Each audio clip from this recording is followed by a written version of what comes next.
everybody and welcome back to the Blossom Crochet channel. In this tutorial I will be showing you how to create this absolutely beautiful variation on like a gentle ripple stitch. So it's different to the other ripple stitch tutorials I've got on my channel already, because this one uses front and back loop stitches to create this lovely bit of texture, and also there's more trebles in between our peaks and valleys to just make it a little bit more gentle. So it's not reversible, this stitch is different on each side, so this is what would be classed as the front, and if you bring it in you can see that there are just nice bits of texture to it. If I flip it over for you to see the back, it's still really beautiful, but obviously you don't have those bits of texture, it just looks pretty flat. So it's a 2-row repeat, but the 2 rows are extremely similar. You're just flipping from one loop to the other, and you get these absolutely beautiful poker straight edges, which you know is always a big plus. If you're not 100% sure on keeping your edges straight, especially if this is your first ripple type of stitch, then do make sure that you have got a stitch marker handy for marking the beginning of every row that you do. Like I say, it's a 2-row repeat and we're just going to jump straight in. This beautiful yarn is the one that I mentioned in a video very recently, and this is the James C Brett Aurora DK. So it's this lovely soft pastel which fades really nicely from one shade to the next. I know everyone was looking forward to see how it worked up, and here you go. So I'm just going to be creating a small sample piece for you for this tutorial. So your foundation chain needs to be done in groups of 14 chains. So you'll do 14, another 14, another 14, and so on until your chain is the width that you would like your project to be. Now do bear in mind that with a ripple, any sort of ripple stitch, that chain will end up being slightly smaller as we work back along, but as this one's quite a gentle ripple, it doesn't change that much. So as I say, groups of 14. So 1, 2, 3, 4, 5, 6, 7, 8, 9, 10, 11, 12, 13, and 14. So if you just complete your multiples of 14. Once you have completed your final group of 14, you want to add an additional 4 chains to the end. 1, 2, 3, 4. So for the entirety of this project we're going to be doing treble crochets, but please remember that is UK treble. In the US, the whole of this project is US double. So into the 4th chain, so you've got 1, 2, 3, and this is our 4th. You're going to do a UK treble or US double. So yarn over, insert into that 4th chain, yarn over and pull up, yarn over, pull through 2, and yarn over, pull through 2. So that is our 2 trebles there, and we're going to ignore those now. We're not going to count that as part of our pattern repeat. We're just going to ignore these 2 now, because obviously those skip chains count as a proper stitch. So now we're going to start our little repeat. So you're going to put 1 UK treble into each of the next 5 chains. 1, 2, 3,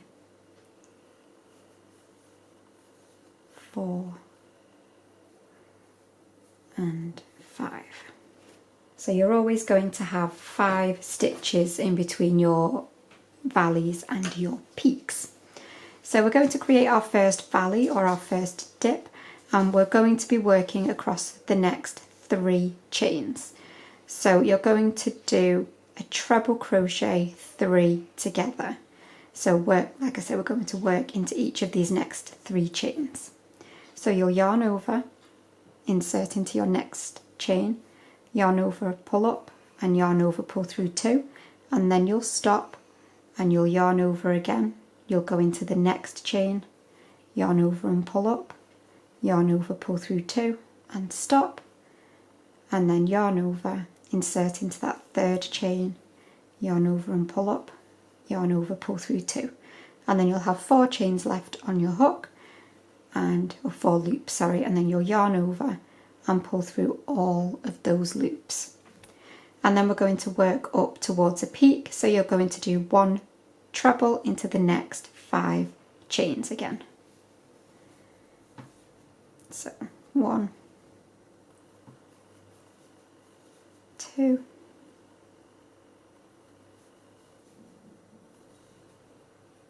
3, 4, and 5. And now we're going to create a peak, and you're going to do a treble into the next chain. You'll then chain 1 and back into that same chain where you've just worked into, you'll do another treble in there as well. So that will create your peak, and then we're going to work back down to a valley or a dip, and you'll do that by doing 1 treble into the next 5 chains. So 1, 2,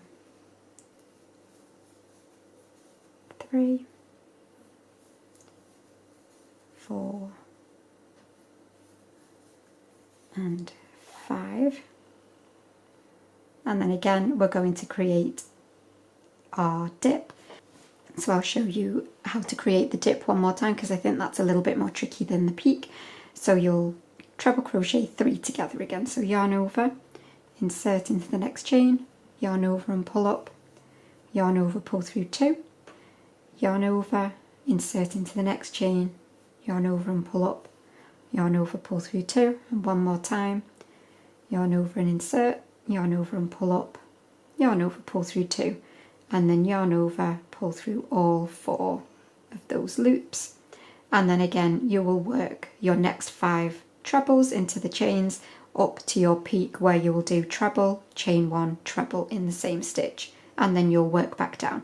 And you'll repeat that until you've only got a few chains left, and you should be finishing with your dip or your valley, and then you're going to do 5 trebles again. So into the next 5 chains you will do a treble into each of those. Once you have completed your 5th treble, you should have 1 chain remaining, and into that very final chain you're going to put 2 trebles. So you're not going to separate them with a chain or anything, because obviously normally this would be a peak stitch, but you're literally just going to do 2 trebles on their own into that final chain. So it's 1 and 2. And you should be able to see a gentle wave appearing already. So at this point we're going to turn, and you'll chain 2, and this now is going to be row 1 of your pattern repeat. So you'll have a row 1 and you'll have a row 2. So this one that we're starting now is row 1. So you've chained 2, and then into this very first stitch right at the base of where we've just come up from, you'll see you've got your V across the top of the stitch, and you're going to be working into the front loop only. So yarn over, insert into that V, but only going behind the front loop, and complete your treble. Again, that's our 2 stitches that we're just going to ignore, and we're now going to start onto our repeat, which is our 5 trebles. So into the top of each of the next 5 trebles you will work a treble into the front loop only of each stitch. So 1, 2,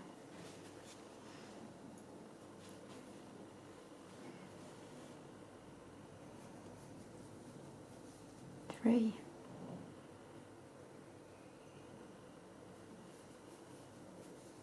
4, and 5.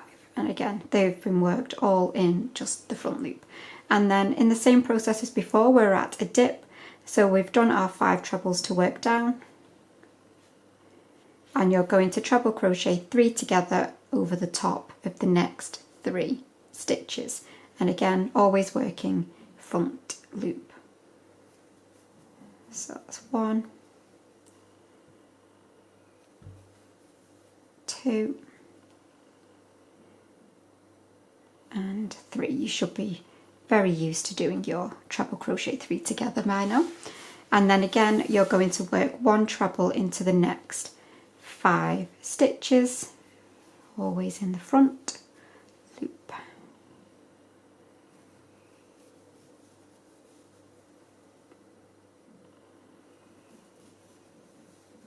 3, 4,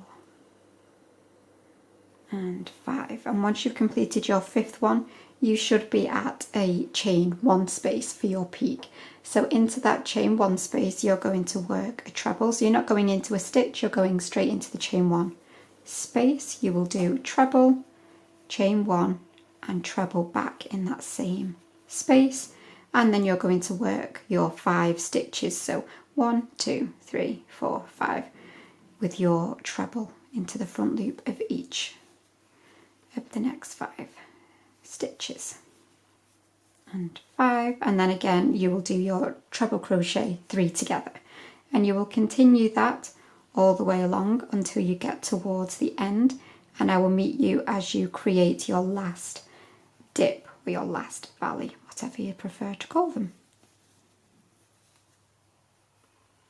So once you're ready to do your final stitches, you will create your last dip, and then again you will do front loop trebles into the next 5 stitches.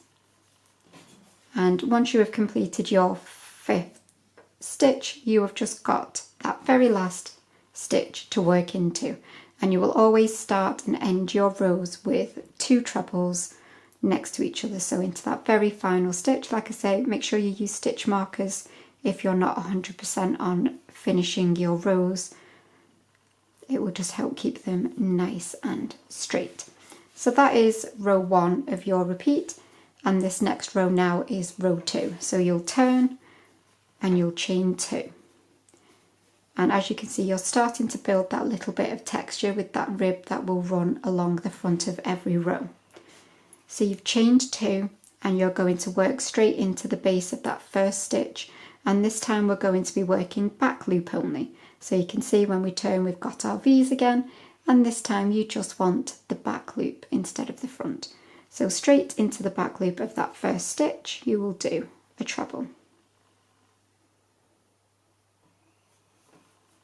And then you can forget about those 2 stitches and you'll just do back loop trebles into the next 5 stitches. 1,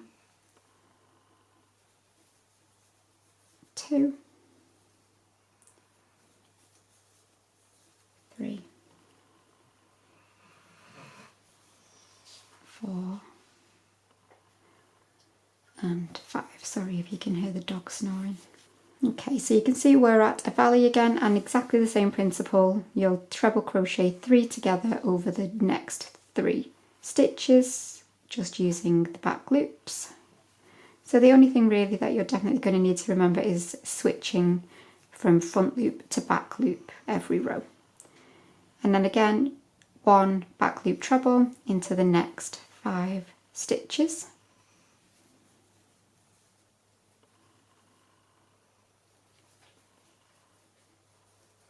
3,